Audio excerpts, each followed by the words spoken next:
શું તમે જાણો છો કે પ્રેમાનંદજી મહારાજ કોણ છે અને પ્રેમાનંદજી મહારાજની બંને કિડની બગડ્યા પછી પણ તે જીવિત કેવી રીતે છે? અને શું પ્રેમાનંદજી મહારાજ ભગવાન શ્રી કૃષ્ણના અવતાર છે? અને શા માટે મોટા મોટા રાજનેતાઓ પ્રેમાનંદ મહારાજજીને મળવા આવે છે?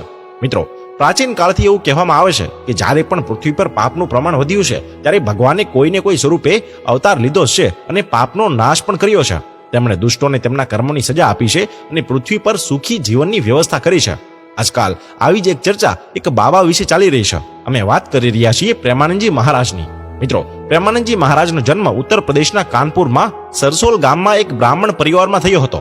બાળપણમાં લોકો તેને અનિરુદ્ધ કુમાર પાંડેના નામથી ઓળખતા હતા. બાળપણથી જ તેઓને ભગવાનની ભક્તિમાં ખૂબ જ રસ હતો અને આ જ કારણે તે શરૂઆતથી જ પીળા કપડાં પહેરતા હતા. તેના પિતાનું નામ શ્રી શંભુ પાંડે અને માતાનું નામ શ્રીમતી રામાદેવી છે. અને ક્યાંક ને ક્યાંક ભગવાન પ્રત્યેની તેમની ભક્તિ પાછળનું સૌથી મોટું કારણ તેમના ઘરનું વાતાવરણ જ હતું. કારણ કે સૌપ્રથમ તેમના દાદાએ સંન્યાસ લીધો અને તેમના પિતા પણ ઘણીવાર ભક્તિમાં ડૂબેલા રહેતા હતા અને તેમના એક મોટા ભાઈ પણ દરરોજ ભગવત પાઠ કરતા હતા, જેના કારણે તેમનું મન પણ ભગવાનની ભક્તિમાં રહેવા લાગ્યું હતું. તે અવારનવાર ગંગા નદીના કિનારે જઈને બેસતા. જ્યારે તે 5મા 6ઠા ધોરણમાં ભણતા હતા ત્યારે આ ઉંમરે મોટા ભાગના બાળકો રમવા કૂદવામાં ધ્યાન આપતા હતા, પરંતુ તે ઉંમરે પણ તે ગીતા અને સુખ સાગરના પાઠ કરતા હતા, જેના કારણે તેના મનને શાંતિ મળતી હતી. અને તે 9મા ધોરણમાં આવ્યા ત્યાં સુધીમાં તેને મનમાં દ્રઢ નિશ્ચય કરી લીધો કે હવે તેને સંસારની મોહમાયા છોડીને ભગવાનની ભક્તિમાં લીન થવું છે. એટલા માટે જ તેણે પહેલા તેની માતાને આ વિશે જણાવ્યું અને 13 વર્ષની ઉંમરે તે ઘર છોડીને ભગવાનની શોધમાં નીકળી પડ્યા. અહીં તેમને સૌ પ્રથમ નાસ્તિક બ્રહ્મચર્ય શીખવવામાં આવ્યું અને એક બ્રહ્મચારી તરીકે તેમનું નામ આનંદ સ્વરૂપ બ્રહ્મચારી રાખવામાં આવ્યું. આ પછી તેમણે સંન્યાસ સ્વીકાર્યો અને તેથી જ તેમને અહીંથી બીજું નામ પ્રાપ્ત થયું, સ્વામી આનંદાશ્રમ. અને અહીંથી જ તેમને એકલા રહેવાનું અને ભગવાનની ભક્તિમાં વધુને વધુ સમય વિતાવવાનું ગમવા લાગ્યું. આવી સ્થિતિમાં એક દિવસ જ્યારે તેઓ એકલા બેઠા હતા ત્યારે એક સંત તેમની પાસે આવ્યા અને તેમને કહ્યું કે કાશીની એક વિશ્વવિદ્યાલયમાં રાસલીલાનું આયોજન કરવામાં આવ્યું છે, તારે જવું છે?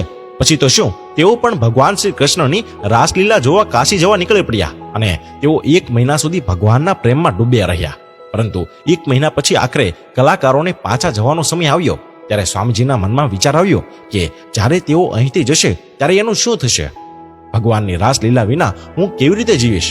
તેથી ખૂબ વિચાર વિમર્શ કર્યા પછી તેઓ વૃંદાવન ગયા અને ત્યાં ભ્રમણ કરવા લાગ્યા અને અહીંથી જ તેણે મથુરા જવાની તૈયારી કરી અને ત્યાં ચાલ્યા ગયા. આજે તેમનો હેતુ હંમેશા ભગવાનના દૂતના રૂપમાં લોકોની સેવા કરવાનો હતો. આજે તેઓ કોઈ પણ ભટકી ગયેલા વ્યક્તિને માર્ગદર્શન આપી તેમને ઈશ્વરનો મહિમા અને તેમના જીવનના સાચા ઉદ્દેશ્ય તરફ સાચો માર્ગ બતાવે છે. એમ કહેવાય છે કે ભગવાનના વિશેષ આશીર્વાદ પણ આ સ્વામીજી ઉપર છે. કેટલાક લોકો એવું પણ માને છે કે તે સાક્ષાત ભગવાન શ્રી કૃષ્ણનો અવતાર છે, કારણ કે તેમની બંને કિડની ખરાબ છે અને તે પણ આજથી નહીં પરંતુ છેલ્લા 17 વર્ષથી.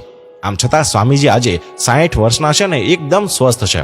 તેથી એવું કહેવાય છે કે ભગવાન શ્રી કૃષ્ણ પોતે તેમની રક્ષા કરી રહ્યા છે. જ્યારે તેઓ 45 વર્ષના હતા ત્યારે તેમણે રામકૃષ્ણ મિશન હેઠળ તેમના સમગ્ર શરીરની તપાસ કરાવી હતી, જ્યાં ખબર પડી હતી કે તેની બંને કિડની ખરાબ છે અને ડોક્ટરે કહ્યું હતું કે તેનું આયુષ્ય વધુમાં વધુ 5 વર્ષ જ હવે છે. પરંતુ તેમ છતાં તે આજે એકદમ સ્વસ્થ છે અને તે પોતાના ભક્તોને ભગવાનની ભક્તિ તરફ સાચી દિશામાં માર્ગદર્શન આપે છે. અને હા, સૌથી મોટી વાત તો એ છે કે આજકાલ લોકો ધર્મને ધંધો બનાવી સારી એવી રકમ વસૂલે છે, તો આ બાબા ભક્તોને આ બધી સુવિધાઓ બિલકુલ મુફ્તમાં આપે છે.